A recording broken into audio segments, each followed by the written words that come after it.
2000 TJ, Jeep TJ Wrangler, Dana 35. This thing came stock with little bitty wheels, I think 28-inch tires, 15-inch wheels, something like that. And it had 307 gears. When I bought it, somebody put 33s on it. It wouldn't even pull, it's a 5-speed, it wouldn't even pull 5th gear most of the time unless I was going downhill. So I re-geared, I put the 488 in it. I still had the 33-inch tires. I'm going to get more to that in a minute. So I've gone through a couple of iterations. I finally went to 35-inch tires. I have a 4-inch lift kit. But this has a Detroit trac in it. So the Detroit trac's different than the lunchbox locker. It's hard to see. Everything's contained in there. But you can see the wear. I had that wear from when I was first trying to figure out how to do gearing. And my pinion depth was wrong. So once I got all that dialed in, it turned out pretty good, and my gear pattern looks pretty good. I'm pretty happy with it, and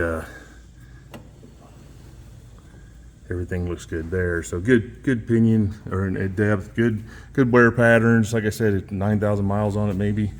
But anyway, that was a learning experience. I'm not getting anywhere on there now. Everything's nice and clean. But anyway, inside of this, to make the back end like a positive traction, it uses a series of gears that run this way and a series of gears that run this way. Now it will, when you put pressure on this thing, it will spin all 4 wheels. It is notorious, they say, if you raise a back wheel, that raised wheel will spin kind of like an open diff, because it requires a little bit of a load. I haven't ran across it. All 4 wheels and all 4 tires always spin, but I'm usually in super high traction areas, and usually when I'm raising up a back wheel, it's because I'm going downhill. So anyway, the trac on the back, the Dana 30 with the lunchbox in the front, has proven to be a really good match for this. I am going to bigger tires, so I've got some aftermarket axles. Don't know if they're good, don't know if they're bad, but that's what I'm going with. They're over here.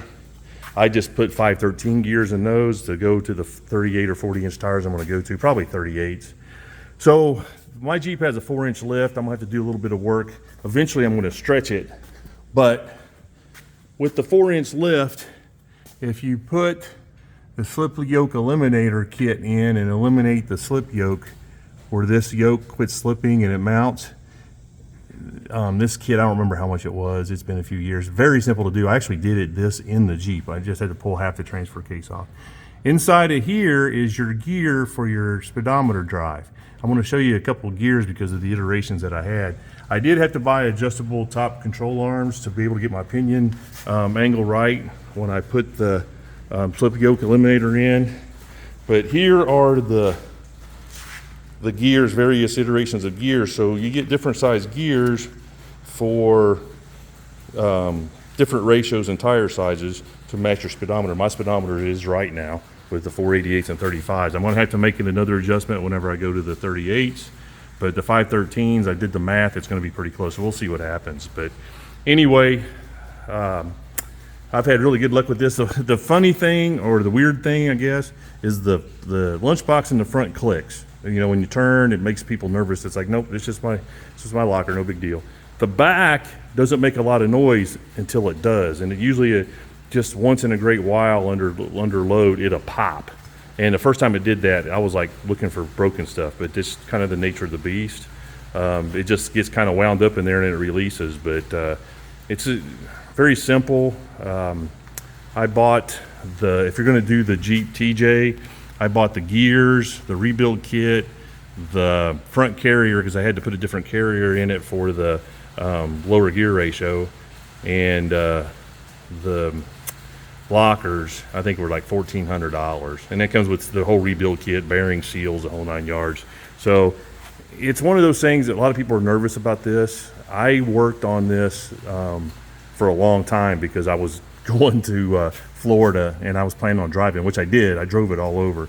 I drive this back and forth to work occasionally. It's 70-mile round trip. I've driven it in Moab, through Moab, up Hell's Gate. I didn't do Hell's Gate. I did Hell's Revenge. I didn't do Hell's Gate. I was scared. But I did a bunch of massive climbs, a bunch of massive descents.